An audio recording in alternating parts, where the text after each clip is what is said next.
Voilà, on est heureux de se retrouver, d'ouvrir la Bible ensemble. Et on va tout de suite prier. J'ai demandé à Daniel de prononcer une prière pour nous. Notre Père, notre Dieu, nous te remercions de cette étude que tu nous proposes et nous te demandons particulièrement ton esprit pour bien comprendre le message que tu as à nous donner. Au nom de Jésus. Amen. Amen. Amen.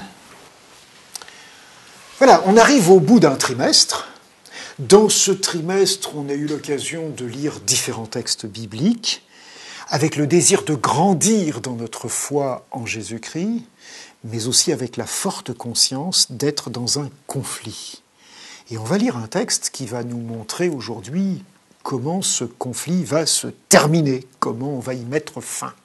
Alors, c'est un texte qui se trouve dans le livre de l'Apocalypse de Jean, donc un texte tout à la fin de la Bible.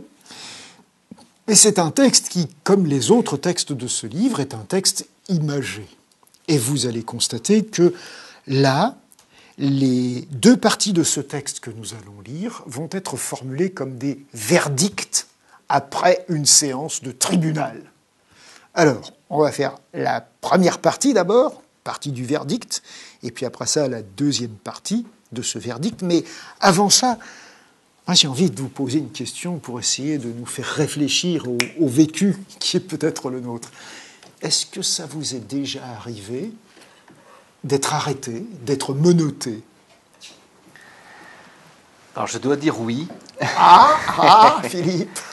Je dois dire oui parce que il y a déjà pas mal de temps, quand j'étais adolescent, ça remonte à mon adolescence, quand j'avais à peu près aux alentours de 15 ans, je revenais de chez ma grand-mère, c'était un soir, on avait mangé chez elle, j'avais mangé chez elle, il y avait, je crois, un match de foot à l'occasion. À l'époque, on ne pouvait pas trop voir la télé comme on peut la voir maintenant, donc j'allais chez elle.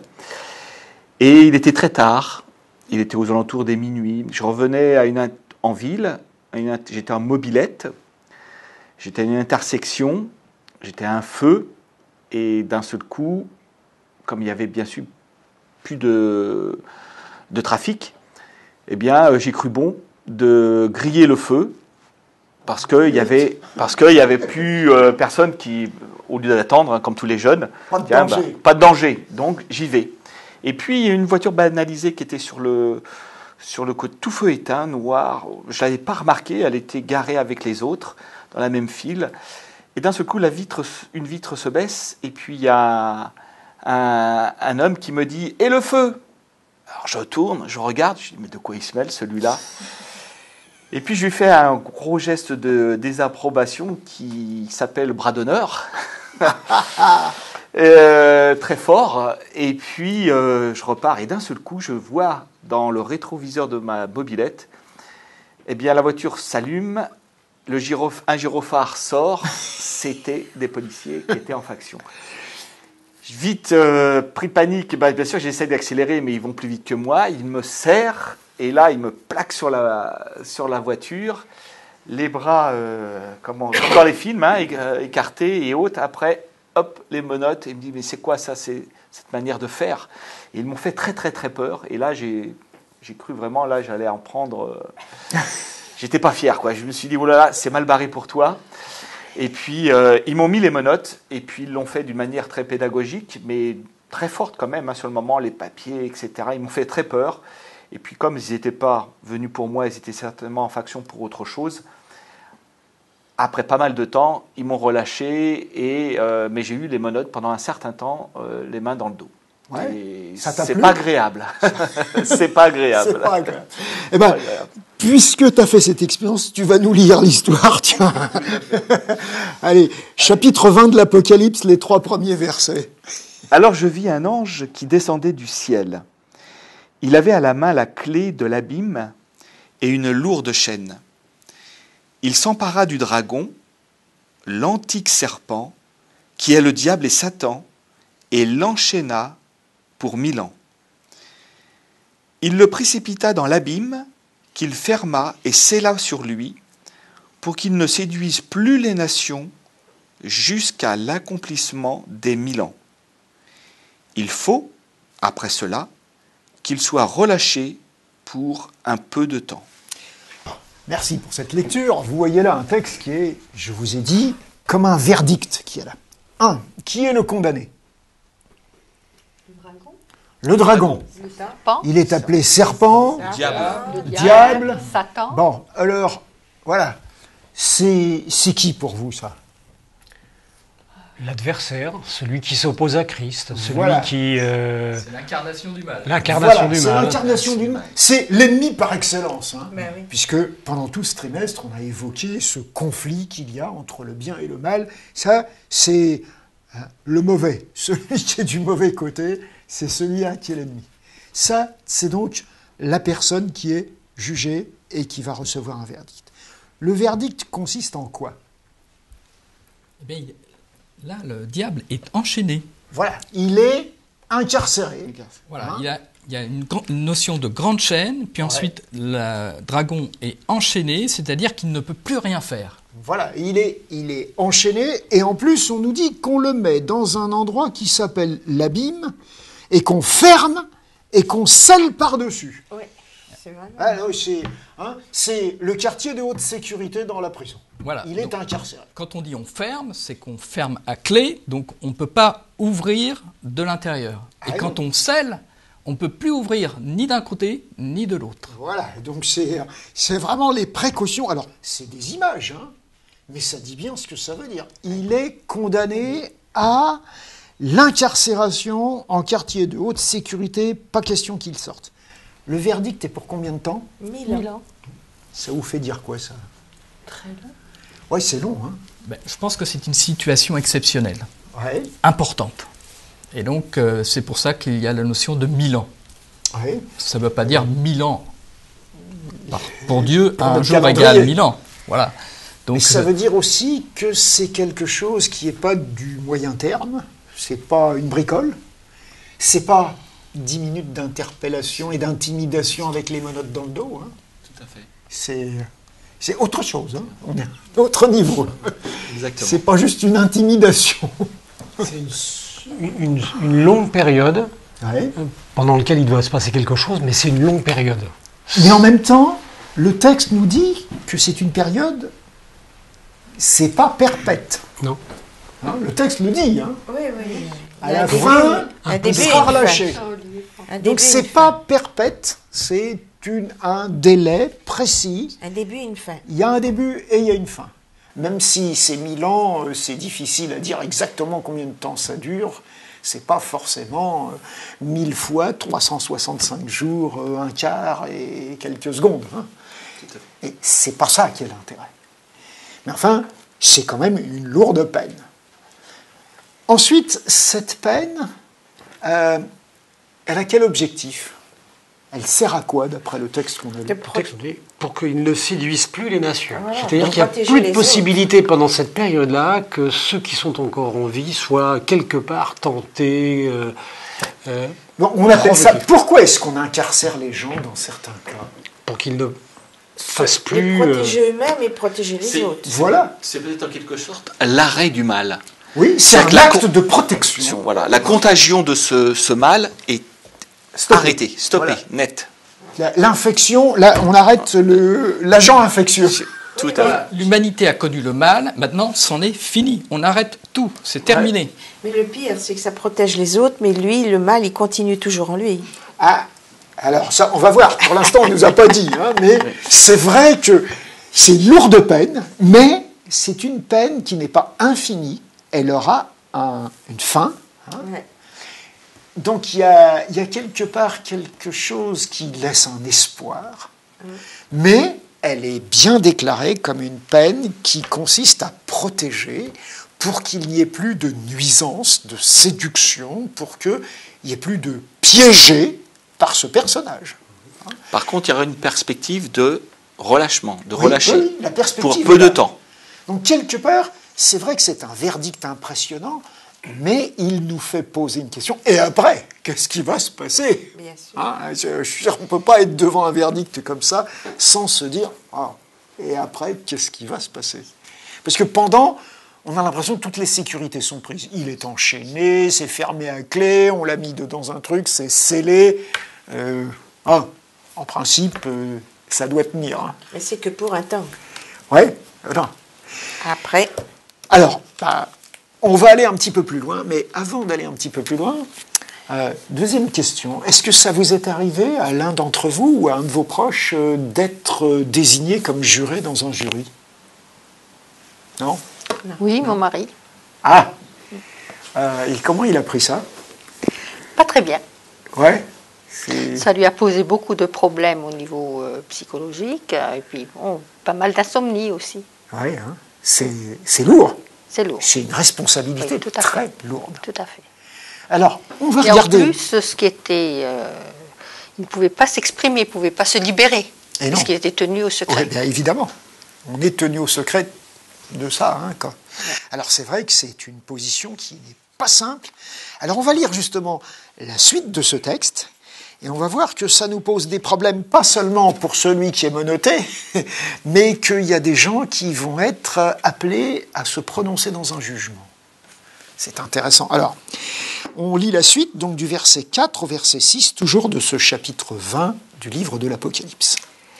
Et je vis des trônes, et à ceux qui s'y assirent fut donné le pouvoir de juger. Et je vis les âmes de ceux qui avaient été décapités à cause du témoignage de Jésus et à cause de la parole de Dieu, et de ceux qui n'avaient pas adoré la bête ni son image, et qui n'avaient pas reçu la marque sur leur front ni sur leurs mains. Ils revinrent à la vie, et ils régnèrent avec Christ pendant 1000 ans. Les autres, morts, ne revinrent point à la vie, jusqu'à ce que les 1000 ans soient accomplis. C'est la première résurrection. Heureux et saints ceux qui ont part à la première résurrection. La seconde mort n'a point de pouvoir sur eux. Mais ils seront sacrificateurs de Dieu et de Christ, et ils régneront avec lui pendant 1000 ans. Voilà. Alors, c'est un texte un petit peu compliqué, hein, mais c'est un texte dans lequel on peut faire une analyse un peu du même genre que celle qu'on a faite pour le précédent. Là aussi, il y a un verdict. Qui est concerné par ce verdict? Quelles sont les expressions que le texte utilise pour définir les bénéficiaires du verdict? Alors, ceux qui avaient été décapités à cause du témoignage de Jésus. Alors c'est qui ça? martyr, Ben oui, c'est les martyrs à cause de leur foi qu'on passe en Jésus-Christ. Et il y a des tas de gens, malheureusement, qui à travers l'histoire ont vécu ça physiquement, concrètement. Eh oui. Alors, peut-être pas tous par décapitation, mais il y en a qui sont morts par le feu, par les bûchers, il y en a qui sont morts dans les arènes, dévorés par des fauves. Malheureusement, il y a trop d'exemples de la variété de la cruauté que les humains ont été capables de faire subir à des gens qui ne pensaient pas comme eux. Et c'est encore d'actualité. Et malheureusement, ça existe encore. Donc, c'est vrai que quand on voit ce qui se passe des fois au Nigeria, des fois ce qui se passe dans d'autres zones, en particulier dans certaines des républiques d'Asie centrale, il y a des choses qui font peur, hein, qui font frémir terriblement. Des lapidations, on brûle des gens, ou en Égypte, il y a eu des attaques contre certaines églises chrétiennes. C'est assez effrayant de voir. C'est donc quelque chose qui concerne des gens aussi qui vivent aujourd'hui autour de nous. Ça, c'est la première catégorie. Deuxième catégorie. Il y a ceux qui n'ont pas adoré la bête, ni son image, et qui n'ont pas reçu la marque sur leur front, ni sur leurs mains. Alors, ça, évidemment, ça fait appel au contexte du livre de l'Apocalypse. Dans le livre de l'Apocalypse, quand on parle du mal, alors on parle du dragon, celui qu'on a vu tout à l'heure, la condamné, et on voit d'autres personnages ou d'autres entités qui sont ces acolytes et qu'on appelle la bête, qu'on appelle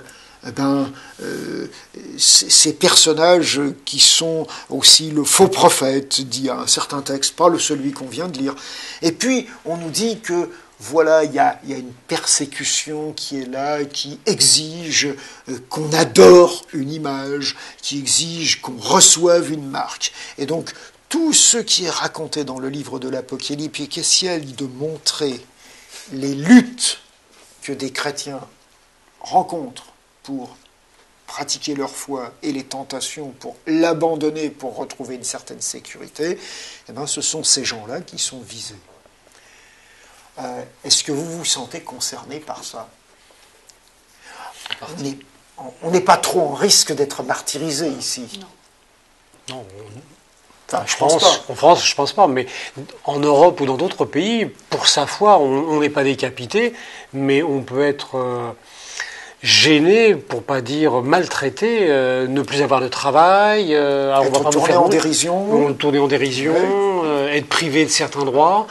C'est vrai qu'on ne nous mettra pas en prison, qu'on ne nous fouettera pas, mais on va nous exclure d'une façon ou d'une autre. Donc, ça peut nous concerner, peut-être d'une manière, peut-être pas aussi dramatique que le langage de l'Apocalypse le fait, mais à l'intérieur, c'est aussi grave, hein, ce qui se passe quand on subit... Moi, je vois des fois des collègues, d'une manière sympathique, mais qui disent tout à fait naturel, comment tu peux croire là, ils se moquent de toi, que la Terre a 6000 ans alors qu'on est à l'époque du 21e siècle et qu'on arrive à démontrer, ou d'autres choses, ou que la Terre a été créée. Donc c'est vrai qu'on n'est pas persécuté dans ce sens-là, mais on s'aperçoit que la compréhension devient de plus en plus difficile en termes de partage. Et c'est vrai que dans une société, quand on est différent des autres, on est facilement pointé du doigt. Voilà. Donc voilà. Donc ça, ce sont les personnages qui sont là dans cette partie du texte comme ceux qui sont au bénéfice du verdict, hein, qui est là, posé et qui va être posé. Alors ce verdict, justement, c'est quoi ? De quoi bénéficient ces gens-là ? Quel est le premier événement qui les marque par ce verdict ? il leur fut donné le pouvoir de juger. Voilà. Oui, alors ça c'est le début du texte, mais avant ça, il y a autre chose pour qu'ils puissent juger. Parce que visiblement au début, quand il nous dit « je vis les âmes », alors les âmes, c'est une façon de parler, alors, on ne va pas en discuter aujourd'hui, hein, mais c'est une façon de parler des morts. Ils étaient morts. Avant de pouvoir juger, qu'est-ce qu'il faut ? Il faut les ressusciter. Vous avez remarqué ce que dit ce texte. Ils revinrent à la vie. Hein. Et heureux, la première résurrection. C'est la première résurrection. C'est la première résurrection. On nous dit qu'ils sont heureux et saints parce qu'ils ont part à ça. Donc le texte insiste beaucoup quand même sur cet événement. Retour à la vie. C'est un verdict. Est-ce que ça vous fait envie de bénéficier d'un tel verdict ? Ça nous donne espoir. Même l'incroyant voudrait ne jamais mourir ou revenir à la vie. Aujourd'hui, la cryogénisation permet... Enfin, il y en a certains qui souhaitent pouvoir... Qui se sont déjà inscrits pour bénéficier. Non, c'est ça montre bien. Hein. On a envie de vivre. Bah oui. Et on a envie que la mort n'ait pas le dernier mot. Même si, à certains moments, on peut être dans un désespoir tel qu'on peut être suicidaire à avoir envie de mourir. Mais malgré ça... l'envie de vivre, c'est quand même quelque chose qui nous colle à la peau. Hein. Alors, ceux-là, ils ont un verdict, et on nous dit que c'est un verdict heureux. Hein. Ils sont heureux, ces gens-là. Ils sont ressuscités, ils reviennent à la vie. Vous croyez que c'est possible, ça ? Bien sûr. Ou bien c'est juste de l'esbrouf ? Non, c'est sûr. Jésus l'a démontré. Ah, c'est ça qui est très intéressant dans la Bible. C'est que dans la Bible, on va vous dire... La résurrection, c'est une promesse, c'est possible, et ça marche. La preuve, Jésus. Ce n'est pas une utopie. Non, c'est une réalité. C'est une Il y a eu réalité. plusieurs Une personnes. assurance. Il y a des précédents. Il y a des précédents. Plusieurs personnes ont ressuscité de l'époque de Jésus. Lazare. Entre autres, et il y en a quelques-uns. Il y en a eu d'autres. Ouais. Donc, quand la Bible vous dit le privilège de ces gens-là, c'est un verdict de retour à la vie, c'est pas rien qu'il nous promet. Hein. Et c'est une perspective, comme tu disais, Jacqueline, c'est réjouissant. On comprend qu'il y a une béatitude. Heureux, ceux-là. Et moi, ce qui me réjouit, c'est que c'est possible pour tout le monde. Ouais. C'est-à-dire que Dieu appelle tous les hommes à cette vie. Oui, il n'est pas en train de dire il y en a que je veux pas. Là. Non. Absolument. Puis, ce qui est formidable, c'est qu'il nous accepte tous au même niveau.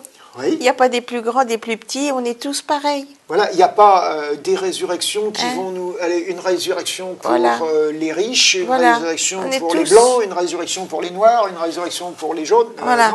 Non, là, les hommes, les femmes, les âges n'ont aucune importance. Oui, parce que nous sommes tous des enfants de Dieu. Voilà. Oui, à ses yeux, on a tous la même valeur. Et Est-ce que vous êtes capable, vous, de ressusciter, de revenir à la vie? Eh non. C'est pas nous. C'est pas Ça nous ne qui peut être faisons, qu'un cadeau. Hein. Ah oui. Un beau cadeau. Et un cadeau. drôle Ça, de c'est le beau plus cadeau. Ça, c'est le plus beau des C'est le cadeau suprême. Oui, cadeau suprême. Alors voilà, ceux-là, ils ont droit à ce verdict. Ce verdict, alors, Camille nous disait tout à l'heure, c'est, il leur confie quand même une responsabilité. Ils vont faire quoi, ceux-là? Ils deviennent juges. Ils deviennent juges, dit le texte. Ils seront sacrificateurs. Ouais, ils deviennent sacrificateurs, dit le texte. Et il y a un troisième. Ils règneront. régneront avec Voilà, Dieu. ils deviennent rois, Ils règneront. juges, prêtres, Et rois. rois. Ça vous fait envie d'exercer ces fonctions-là? Pourquoi pas? Être juge, tout à l'heure, tu nous disais que ça a Ouais, j'avoue, été franchement. Oui, mais c'est une pas le épreuve même pour ton mari. contexte. Mais c'est pas le même C'est contexte. pas le même contexte, effectivement. Oui, je crois que c'est quand même sous le regard de Dieu. Et je crois que ça, c'est important. C'est-à-dire que c'est l'amour qui Tout à doit fait. s'exprimer à travers ce jugement-là. Ok, il y a certainement de ça. On n'est pas dans un paiement de réparation à quelque chose. Ouais, on n'est Ou pas de dans un vengeance. contexte de vengeance. On n'est pas dans un contexte de vengeance. On est vraiment dans un contexte de justice menée par l'amour. Ouais. Menée par l'amour. Et donc, c'est sûr que ça valorise énormément ces trois fonctions de juge, de roi et de prêtre. Hein. Un prêtre, c'est quoi, en fait? C'est quoi un prêtre? On a souvent le mot qui me vient à l'esprit, c'est intercesseur. Mais Ouais. il n'y a pas que ça, mais c'est une des fonctions C'est très une des fortes. fonctions, et ça représente bien, c'est celui qui se tient entre l'humanité et Dieu. Mais le prêtre n'est pas le représentant de Dieu auprès de l'humanité, ça c'est le prophète qui a cette fonction-là. Il va parler à l'humanité de la part de Dieu. Il représente Dieu, il dit la volonté de Dieu aux hommes. Mais le prêtre, lui, il représente les hommes auprès de Dieu. Il est l'homme qui représente l'humanité et qui va effectivement prier Dieu, offrir à Dieu les sacrifices, les offrandes que les hommes veulent offrir à Dieu, porte-parole des hommes auprès de Dieu. Ça, c'est la mission, c'est un intermédiaire, c'est la mission du prêtre. Vous aimeriez exercer cette fonction? Quelle Beaucoup de responsabilité, responsabilité. hein. Lourd, hein? Beaucoup de oui. responsabilités. Pourquoi? Pourquoi c'est pesant comme ça? Est-ce que c'est pas parce que nous sommes conscients de l'état de l'humanité Oui, je crois. Et de notre Ouais. état? et de notre état Ouais, personnel? ouais. Si vous remarquez, si vous connaissez la Bible, vous verrez que en christianisme, on vous dit que le seul vrai prêtre, c'est Jésus. Parce que les autres prêtres humains, ils devaient d'abord, avant de représenter le peuple auprès de Dieu, offrir des sacrifices pour eux-mêmes. Se purifier. Ouais, pour être présentable. Ben oui, on a ce sentiment, on n'est pas présentable. Et on n'est pas forcément représentatif, oui, représentatif d'une humanité souffrante, d'une humanité malade, d'une humanité en révolte contre Dieu, oui, ça, on est représentatif de ça. Enfin, moi j'ai l'impression. On l'est. On l'est. Mais Oui, mais on a une assurance quand même, c'est celle de Jésus-Christ qui est mort pour nous. voilà. Alors, quand on a cette assurance, c'est vrai que ça change la perspective. Voilà. Et donc, on peut aller de l'avant dans le jugement, sachant que ce sera saint. Oui. Et ce Et- n'est plus une vengeance, comme il a Alors- dit tout à l'heure. Et Oui. que le point principal, c'est l'amour. Oui. C'est fait avec équité et Et amour. comment ce texte nous le dit-il? On exerce ces professions, mais on l'exerce avec qui? Le texte est très clair, il le dit. Hein. Il dit, Avec de Dieu et de Dieu Christ. et de Christ. de Dieu Voilà. et de Christ. Sacrificateur de Dieu et de Christ. Ils régneront avec lui pendant des millénaires. ils régneront avec lui, ils jugeront avec lui. Ils règnent, ils sont prêtres et ils règnent avec lui. On comprend bien la parole de Dieu qui dit vous serez participants de ma nature, participants de la nature divine. Ouais. Là, on participe véritablement à la nature de Dieu qui est Qui est roi, roi. qui en Jésus est le prêtre Prêtre. qui présente les hommes Tout à fait. Hein, et qui est aussi ce juge. Et les textes bibliques nous disent que Jésus est choisi pour être juste parce qu'il est fils de l'homme. C'est intéressant, pas parce qu'il est fils de Dieu, mais parce qu'il est fils de l'homme, dit le texte. Et on est là devant quelque chose qui essaye de nous faire comprendre que ce verdict, c'est l'honneur de se trouver à la fois partisan du caractère de Dieu et de sa démarche de justice. C'est un sacré honneur. Hein. C'est quelque chose. Et ça prend combien de temps, ce travail-là? 1000 ans. Ah oui, c'est le texte qui le dit. Hein. Texte. Exactement 1000 ans. le même verdict en durée que le précédent. Et ça laisse donc entendre qu'après, il doit encore se passer quelque chose. Bien sûr. Alors, s'il y a eu 2 verdicts, c'est qu'il y a eu un jugement avant. Ouais. Si maintenant il y a de nouveau un jugement, à quoi est-ce qu'on peut comparer ce jugement? Ben, Hein? C'est quoi? Quand dans une vie, dans une histoire, il y a un jugement suivi d'un autre jugement, c'est quoi? Eh oui, c'est parce qu'il y a eu appel qu'il y a un deuxième jugement, qu'on reprend le jugement qui a été prononcé. Oui, et ça va permettre de conforter ce premier jugement. Évidemment, ça va permettre de le comprendre, de le comprendre, de l'approuver, de l'approuver. et donc de ne pas le contester. Exactement. C'est pas rien, hein.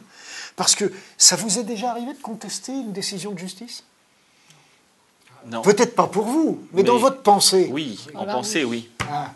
En pensée, Il oui. arrive fréquemment, on le voit bien tous les jours, qu'il y a de nombreux appels par rapport à des jugements de justice qui sembleraient être des jugements peu justes. Ben oui, et c'est bien ça. C'est que la justice, c'est pas simple à appliquer. C'est un vrai défi. C'est aussi pour ça que quand, par exemple, vous avez un chef d'État qui s'empare du pouvoir judiciaire, hop là, tout de suite, ça fait tirer des sonnettes d'alarme.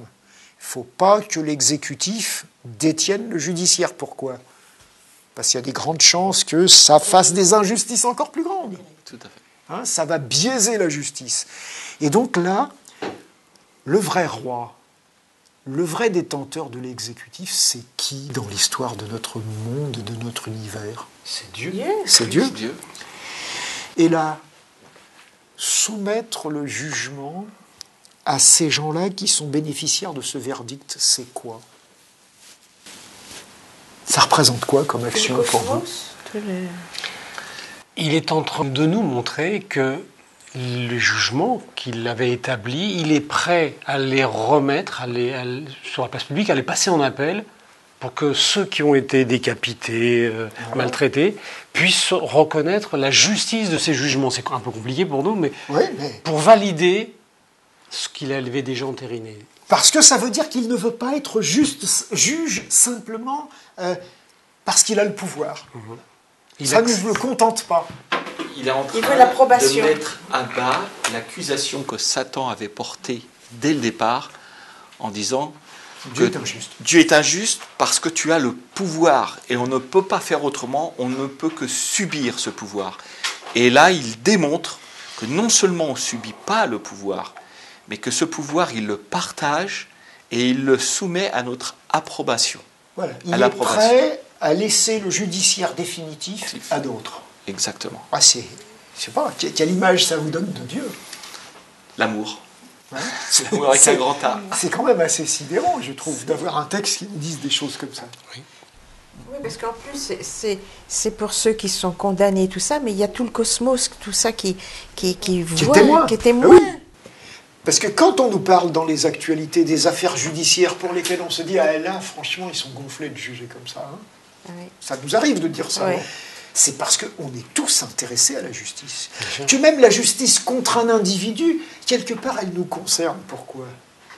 Parce qu'on se dit, dis donc, si ça m'arrive à moi, ça, c'est quoi? Exactement. Donc, on a là quelque chose qui est une démarche. Et cette démarche, elle est là pour nous dire, qu'est-ce que Dieu veut obtenir en fin de compte? En tout cas, ce que je comprends dans ces textes, c'est que Dieu n'est pas un dictateur. Voilà, il ne veut pas obtenir une soumission par la peur. Toujours l'amour. Mais oui, il veut absolument que l'éternité, si on y est et si on y participe, ce soit une éternité pacifiée au plus profond de nos cœurs, sans contestation, sans dire Ouais, mais là, il a abusé de Sans pouvoir. doute. Oui. Parce que si on est tenté de dire ça, S'il y a un doute, C'est fini. c'est foutu. Hein. Ça y est, le mal s'introduit. Voilà. Eh oui. Il n'y a plus d'éternité possible. Je veux dire, on est dans le soupçon et c'est reparti pour un tour. Hein. Et ça peut pas marcher. Et donc, enfin, moi, je suis impressionné par ce genre de façon. Alors, c'est vrai, on ne va pas prendre le temps maintenant de lire tout ce qui vient après. En quelque sorte, on peut dire que l'amour bannit le pouvoir. Oui, entre autres. L'amour plein n'a pas une notion de domination et ni de pouvoir au sens d'annihilation des autres. Mais on pourrait dire en même temps que l'amour, c'est le vrai pouvoir. Et voilà. Et c'est le là vrai qu'on a pouvoir. un vrai pouvoir. Voilà, c'est quand on aime. C'est quand on aime. Donc on est là devant quelque chose qui est fabuleux parce que, en fait, la condamnation de celui qui est appelé le malin, le diable, le dragon, elle a un terme. Et la démo va être faite dans la suite du texte. On ne va pas prendre le temps de le lire maintenant. Qu'il n'a pas changé d'avis, qu'il est prêt à la récidive, qu'il attaque encore, malgré l'appel qui a donné raison. Et c'est pour ça que c'est important pour nous d'arriver en fin de ce trimestre où on a étudié comment l'être humain peut grandir, comment Dieu peut l'aider à grandir, c'est que on ne grandit pas en multipliant ses peurs. C'est pas ça qui nous fait grandir. On grandit en élargissant son amour et en comprenant l'amour de Dieu. Et cette grandeur-là, on n'a pas fini de l'acquérir. Et là, l'éternité, c'est un bon travail pour ça, c'est un bon programme pour l'éternité, et ça passera pas si vite que ça, ni si lentement que ça sera fantastique, parce que justement, quand on est en compagnie d'un Dieu d'amour et qu'on a appris à aimer avec lui, le contexte est complètement autre. Alors, on va s'arrêter là, mais ce que j'aimerais, c'est que nous soyons conscients les uns et les autres qu'il est important de ne pas juger, que ce n'est pas notre fonction de juger, qu'il est important d'aimer et qu'il est important de donner de l'espoir à tous ceux qui autour de nous peut-être se sentent mal aimés et ont besoin de comprendre que Dieu les aime vraiment. Ça permet de grandir. Merci en tout cas de votre participation, de votre lecture des textes, et puis on se retrouvera sans doute encore d'autres fois pour étudier d'autres textes. Merci à tous. Merci bien.